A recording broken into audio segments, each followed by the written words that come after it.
नमस्कार, जोहार। मैं संजय और आप देख रहे हैं न्यूज झारखंड। चलिए जानते हैं सुबह से लेकर शाम तक की तमाम बड़ी खबरों को। अमित शाह को भेजी रांची हिंसा की रिपोर्ट, सीआईडी ने शुरू की जांच। अब तक 48 एफआईआर।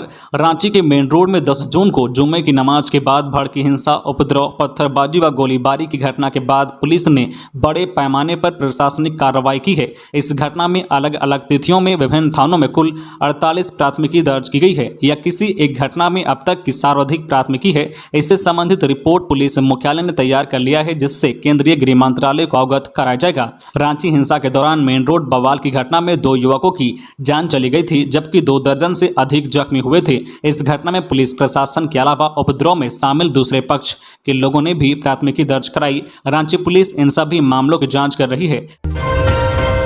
झारखंड में आज से बदला मौसम का मिजाज, कब तक है अच्छी बारिश के आसार। झारखंड में अभी मानसून कमजोर चल रहा है। मानसून के कमजोर पड़ने से कई जिलों में बारिश नहीं हो रही है। वैसे अब 3 जुलाई तक राज्य में अच्छी बारिश की संभावना है। आज मंगलवार से मौसम में बदलाव दिखना शुरू हो गया है। इससे संताल परगना क्षेत्र में आज शाम तक अच्छी बारिश होगी, जबकि 29 जून यानी कल रांची और आसपास के जिलों में बारिश के आसार हैं। आपको बता दें कि झारखंड में पूर्वी सिंहभूम को छोड़कर सभी जिलों में सामान्य से कम बारिश हुई है। झारखंड अगले 2 से 3 दिनों में निम्न दबाव का क्षेत्र बन रहा है। इससे आज से मौसम में बदलाव दिखना शुरू हो गया है। आज शाम तक संताल परगना में बारिश की संभावना है। वहीं कल 29 जून को रांची व आसपास के जिलों में बारिश हो सकती है। 3 जुलाई तक राज्य में अच्छी बारिश की संभावना जताई गई है। झारखंड में मिले 32 नए कोरोना संक्रमित, एक्टिव केस 250 के पार। झारखंड में कोरोना के मामलों में लगातार बढ़ोतरी हो रही है। स्वास्थ्य विभाग की ओर से जारी कोरोना रिपोर्ट के अनुसार पिछले 24 घंटे में 6140 सैंपल की जांच में 32 नए कोरोना संक्रमित मिले हैं। इस दौरान महज 7 कोरोना संक्रमित रिकवर हुए हैं, जिसके बाद झारखंड में कोरोना एक्टिव केस की संख्या बढ़कर 257 हो गई है। पिछले 24 घंटे में सबसे ज्यादा यानी 13 नए संक्रमित रांची में मिले हैं। इसके बाद देवघर में 6, पूर्वी सिंहभूम में 5, हजारीबाग, गुमला, पलामू, खूंटी, कोडरमा और बोकारो में 1-1 नए कोरोना केस मिले हैं। लातेहार के डाढ़ा में हाथियों ने मचाया उत्पात, शौच के लिए जा रहे ग्रामीण को झुंड ने घेरा, पटक पटक कर मार डाला।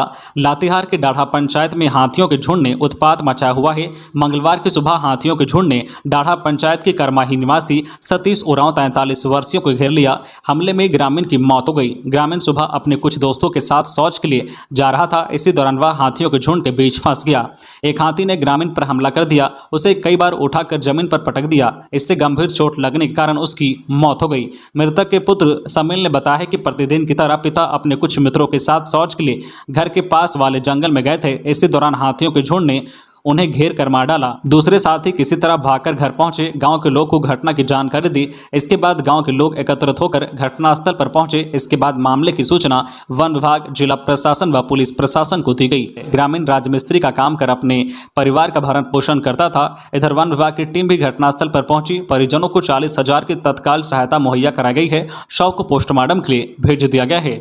खबरों में आगे बढ़ने से पहले आपसे रिक्वेस्ट है कि अगर आप चैनल को सब्सक्राइब नहीं किए हैं तो प्लीज चैनल को सब्सक्राइब करके बेल आइकन प्रेस कर दे, जिससे आपको झारखंड की हर छोटी बड़ी खबर का अपडेट आप तक पहुंचता रहे। चलिए बढ़ते हैं खबरों की ओर। डुमरी से देवघर होते हुए दुमका तक की 175 किलोमीटर सड़क होगी 4 लेन। मुख्यमंत्री हेमंत सोरेन के आग्रह के बाद अब डुमरी से देवघर होते हुए दुमका तक लगभग 175 किलोमीटर 4 लेन सड़क बनने का रास्ता साफ हो गया है। केंद्रीय सड़क परिवहन एवं राजमार्ग मंत्रालय ने इसके लिए डुमरी से देवघर सड़क के लिए सैद्धांतिक सहमति दे दी है। इस मार्ग पर सर्वे भी शुरू हो गया है। वहीं बासुकीनाथ से दुमका सड़क की सहमति केंद्र ने दी है। अब इन योजनाओं के लिए डीपीआर तैयार कराया जाएगा। मुख्यमंत्री ने इसके लिए केंद्रीय सड़क परिवहन एवं राजमार्ग मंत्री नितिन गडकरी को पत्र लिखा था। उनसे सड़क की महत्ता बताते हुए इसके निर्माण का आग्रह किया था। सिक्किम में रांची के छात्रों की बस दुर्घटनाग्रस्त, कई घायल। झारखंड की राजधानी रांची से सिक्किम घूमने आई छात्रों की बस राजधानी के गंगटोक के पास दुर्घटनाग्रस्त हो गई। हादसा मंगलवार सुबह हुआ है। हादसे में कई छात्र घायल हुए हैं। बताया गया है कि रांची के संत जेवियर्स महाविद्यालय के करीब 22 छात्र सिक्किम घूमने आए थे। आजुवा सिलीगुड़ी के लिए निकले थे। रास्ते में राजधानी गंगटोक के पास बस दुर्घटनाग्रस्त हो गई। स्थानीय लोगों और पुलिस की मदद से घायल छात्रों को अस्पताल पहुंचाया गया है। प्रत्यक्षदर्शियों के मुताबिक तेज रफ्तार के कारण यह हादसा हुआ है। चालक के नियंत्रण खो देने से बस पलट गई। 29 जुलाई से विधानसभा का मानसून सत्र 29 जुलाई से संभावित है।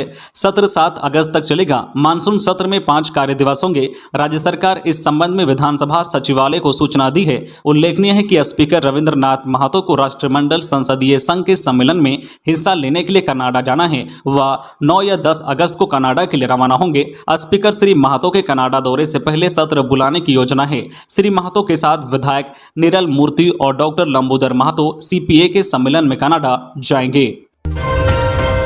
2 माह में 26,000 शिक्षकों की होगी बहाली। शिक्षा मंत्री जगन्नाथ महतो ने कहा है कि झारखंड में 2 महीने के अंदर 26,000 शिक्षकों की बहाली की जाएगी। इसके अलावा 86,000 शिक्षकों की नियुक्ति की प्रक्रिया शीघ्र की जाएगी। शिक्षा मंत्री सोमवार को डुमरी में पावर सब स्टेशन के उद्घाटन समारोह में बोल रहे थे। उन्होंने कहा है कि झारखंड में शिक्षा को बेहतर बनाने का प्रयास किया जा रहा है। अभी स्कूल ड्रेस और स्कूल का रंग बदला है, जल्द ही शिक्षा का भी बदला हुआ रंग दिखेगा। शिक्षा के बिना किसी भी राज्य को बेहतर नहीं बनाया जा सकता है। अलग राज्य का सपना तभी पूरा होगा जब यहाँ के युवा को बेहतर शिक्षा मिल सकेगा।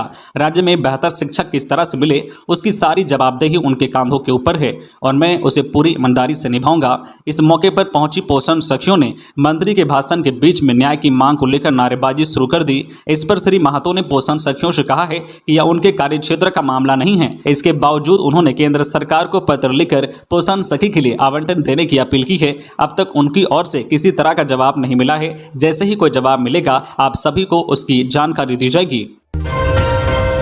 गिरिडीह के बगोदर में सनसनीखेज वारदात। गुजरात में रहता था पति, पत्नी का पड़ोसी से बना अवैध रिश्ता, घर लौटने पर हुई हत्या। गिरिडीह के बगोदर में सनसनीखेज मामला सामने आया है। अवैध संबंध में पत्नी ने प्रेमी के साथ मिलकर पति की हत्या कर दी। घटना को सोमवार रात अंजाम दिया गया। मरने वाले व्यक्ति की पहचान ओरा पंचायत के दामा गांव के रहने वाले 35 वर्षीय रामचंद्र महतो के रूप में की गई है। वह गुजरात में काम करता था। 3 दिन पहले वह घर लौटा था। सोमवार रात पति को पत्नी के अवैध रिश्ते के बारे में पता चल गया। इसको लेकर पति पत्नी के बीच जमकर विवाद हुआ। इस दौरान पत्नी ने पति को जान से मारने की धमकी दी। देर रात तकरीबन 2 बजे पड़ोस में रहने वाले अपने प्रेमी युवक के सहयोग से पत्नी कौशल्या देवी ने पति की हत्या कर दी। पति रामचंद्र महतो के सिर पर पत्थर और कुल्हाड़ी से वार किया गया। इसमें उसकी मौत हो गई। मंगलवार की सुबह घटना की जानकारी मिलने के बाद पुलिस की टीम मौके पर पहुंची। पुलिस ने पत्नी कौशल्या को गिरफ्तार कर लिया है। शव को कब्जे में लेकर पोस्टमार्टम के लिए भेज दिया गया है। मांडर उपचुनाव की हार पर भाजपा ने शुरू किया मंथन। भाजपा ने मांडर उपचुनाव में हार पर मंथन शुरू कर दिया है। सोमवार को प्रदेश भाजपा के बड़े नेताओं ने अंदरूनी बैठक की। बैठक में चर्चा हुई है कि मांडर उपचुनाव में अगर पहले उम्मीदवारी तय की जाती तो इसका फायदा भाजपा को मिलता। वहीं बूथ व पंचायत स्तर पर पार्टी कहां कमजोर पड़ी है, इस पर भी चर्चा हुई है। मांडर उपचुनाव में भाजपा प्रदेश अध्यक्ष दीपक प्रकाश समेत तीनों पूर्व मुख्यमंत्रियों ने चुनाव प्रचार किया था। विधायक दल के नेता बाबूलाल मरांडी ने सभी प्रखंडों का दौरा किया था। भाजपा सूत्रों के मुताबिक मांडर उपचुनाव परिणाम को लेकर केंद्रीय कार्य समिति को रिपोर्ट भेजी जाएगी। धनबाद में ममता शर्मसार। ट्रेन में 9 महीने की बच्ची छोड़कर परिजन गायब। जिले में ममता को शर्मसार करने वाली एक घटना सामने आई है। दरअसल आरपीएफ को ट्रेन में एक 9 महीने की बच्ची मिली है। यह बच्ची कोचिंग कॉम्प्लेक्स में खड़ी एक ट्रेन से मिली है। बच्ची लावारिस हालत में सीट पर पड़ी थी। उसके आसपास कोई नहीं था। आरपीएफ और जीआरपी बच्ची को उठाकर डॉक्टर के पास ले गए, जहां से उसे चाइल्ड केयर को सौंप दिया गया। 35,467 स्कूलों में होगा पेरेंट्स टीचर मीट। राज्य के 35,467 स्कूलों में एक साथ पेरेंट्स टीचर मीट का आयोजन किया जाएगा। पहली से 7वीं के करीब 28 लाख छात्र छात्राओं को एक साथ रिपोर्ट कार्ड दिया जाएगा। सभी स्कूलों ने इसकी तैयारी कर ली है। 6 से 15 जून तक सभी स्कूलों में एक साथ वार्षिक परीक्षा का आयोजन किया गया था। इसमें एक ही पाली में ऑब्जेक्टिव और सब्जेक्टिव की परीक्षा ली गई थी। वहीं 20 से 25 जून तक संकुल में कॉपियों का मूल्यांकन किया गया था। इस बार शिक्षक अपने स्कूल की कॉपियां नहीं जांची थी। संकुल में मूल्यांकन केंद्र बनाया गया था और दूसरे स्कूल के शिक्षकों को कॉपी का मूल्यांकन करना था। रिपोर्ट कार्ड मिलने के बाद जुलाई से नामांकन की शुरुआत होगी। दुमका डीसी व राजभवन के बीच सड़क से निकल रहा धुआं। गर्म है सड़क। दुमका डीसी आवास और राजभवन के बीच सड़क से अचानक धुआं निकलना कुतूहल का विषय बना है। आग के कारणों का पता लगाने के लिए जेसीबी से सड़क की खुदाई हो रही है। अग्निशमन विभाग आग पर काबू पाने की कड़ी मशक्कत कर रहा है। पानी डालने के बाद भी धुआं निकलना बंद नहीं हुआ है। धीरे धीरे धुआं निकलने का दायरा बढ़ता जा रहा है। सड़क नीचे से गर्म है, पानी डालने पर उबलने लगता है। सुबह मॉर्निंग वॉक पर निकले लोगों ने सबसे पहले धुआं निकलते देखा। यह बात पूरे शहर में तेजी से फैल गई। अग्निशमन विभाग दमकल की गाड़ियां लेकर वहां पहुंचे और पानी डालने लगे। आग लगने के कारण का अभी तक पता नहीं चल सका है। श्रावणी मेले में 2 साल बाद गूंजेंगे बोल बम के जयकारे। सुल्तानगंज से देवघर तक तैयार हो रहा कांवरिया पथ। कोरोना संकट के चलते 2 साल के बाद दुनिया के सबसे लंबे श्रावणी मेले की तैयारियां जोरों पर है। भागलपुर जिले के सुल्तानगंज से झारखंड के देवघर तक कांवरिया पथ तैयार हो रहा है। इस मार्ग के किनारे शिविर, दुकानें आदि पंडाल का आकार ले रहे हैं। कच्चे मार्ग पर बालू डाली जा रही है ताकि कांवरियों को चलने में दुविधा न हो। साथ ही जगह जगह शौचालय, स्नानघर, पीने का पानी समेत अन्य सुविधाएं तैयार की जा रही है। श्रावणी मेले की शुरुआत 14 जुलाई से होगी, मगर कांवरियों का पहला जत्था 10 जुलाई से ही रवाना हो जाएगा। सुल्तानगंज में सीढ़ी घाट पर अभी तक प्रशासनिक स्तर पर तैयारियां नहीं हो पाई है, तय समय सीमा में इसका काम पूरा नहीं होने के आसार हैं। सीढ़ी घाट पर अभी तक 100 मीटर तक की बैरिकेडिंग के लिए खंभे के जो खूंटे गाड़े गए हैं। साथ ही कांवरियों के लिए घाट तैयार करना भी बाकी है। घाट पर जो लाइट के लिए कोई इंतजाम अभी तक नहीं किया गया है। हालांकि सीढ़ी घाट पर कांवरियों के ठहरने के लिए पक्का रोड जरूर बनाया गया है। इसके अलावा इधर खुफिया विभाग ने श्रावणी मेले में उपद्रव होने की आशंका व्यक्त की है। इसे लेकर विभाग की ओर से अलर्ट जारी किया गया है। खुफिया विभाग के अधिकारी सुल्तानगंज में डेरा डाले हुए हैं। उनकी छोटी से छोटी हर गतिविधियों पर नजर रहेगी। कांवरियों के जो है भेष में अगर किसी जो है असामाजिक तत्व ने उपद्रव करने की कोशिश की तो उसे बख्शा नहीं जाएगा। तो ये थी आज की झारखंड की टॉप बड़ी खबरें। इसी तरह झारखंड की हर छोटी बड़ी खबर देखने के लिए आप हमारे चैनल न्यूज झारखंड चैनल को सब्सक्राइब करके बेल आइकन प्रेस कर दीजिए, जिससे आपको झारखंड की हर छोटी बड़ी खबर का अपडेट आप तक पहुंचता रहे। तो आज के लिए बस इतना ही। हमें दीजिए इजाजत, फिर मिलते हैं नेक्स्ट न्यूज में।